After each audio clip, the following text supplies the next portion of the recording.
ہم تمام کے تمام مسلمان اللہ تعالیٰ جل جلالہ کے اولیاء کرام سے فیض یافتہ ہیں اور فیض پا رہے ہیں۔ انہی اولیاء کرام میں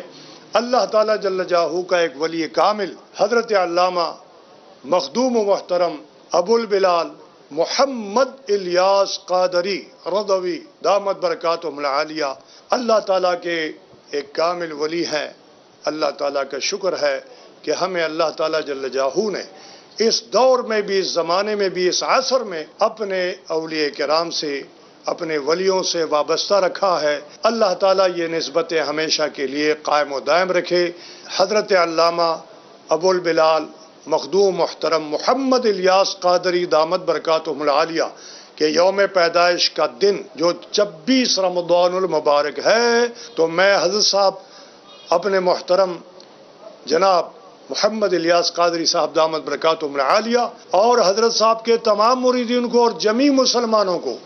میں اپنی جانب سے اور دارالعلوم قادریہ سبحانیہ شاہ فیصل کالونی کے تمام اساتذہ، اراکین اور طلباء کرام کی جانب سے، یہاں کے مقتدیوں کی جانب سے سب کو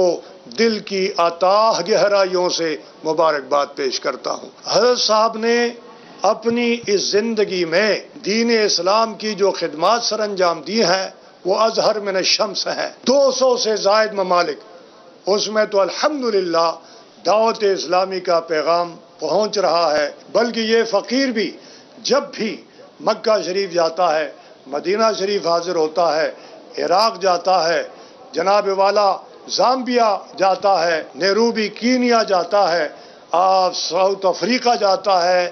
جہاں کہیں بھی یہ فقیر گیا الحمدللہ ثم الحمدللہ میں نے اہل سنت والجماعت میں سب سے بڑھ چڑھ کر خدمات سر انجام دینے والے اگر کسی کو دیکھا تو وہ دعوت اسلامی کے اراکین ہیں۔ حضرت صاحب کی محبتوں کو دیکھیں، نظر کرم کو دیکھیں کہ کتنے بڑے بڑے مفتی حضرات آج اسی فیضان مدینہ سے فارغ ہیں کہ قبلہ والد صاحب رحمۃ اللہ علیہ، مفتی عبدالسبحان قادری رحمۃ اللہ علیہ، حضرت ابو البلال محمد الیاس قادری دامت برکاتہم العالیہ سے بے انتہا محبت کرتے تھے۔ اسی طرح مجھ فقیر کی بھی حضرت سے، حضرت کی تحریک سے انتہائی محبت ہے۔ اللہ تعالیٰ جل جلالہ آپ اور ہم سب کو حضرت صاحب کی ذات سے فیض حاصل کرنے کی توفیق رفیق عطا فرمائے۔ خصوصاً اس وقت جو حضرت نے مساجد کا اہل بیت کرام کے نام سے اعلان کیا ہے، میں حضرت کی تائید کرتا ہوں، حضرت کی حمایت کرتا ہوں اور حضرت کو مبارکباد پیش کرتا ہوں، اور انشاءاللہ یہ خدام، یہ خادمین انشاءاللہ تعالی آپ کے ہر حکم پر تابع ہیں۔ رب کریم جل جلالہ آپ کی عمر میں، آپ کے اراکین کی عمروں میں، آپ کے مریدوں کی عمروں میں، آپ کے محبین متعلقین کی عمروں میں برکت عطا فرمائے۔ وآخر الدعوان الحمدللہ رب العالمین۔ ماشاء اللہ، مرحبا۔ امیر اہل سنت، آپ کی ہمت کا کیا کہنا،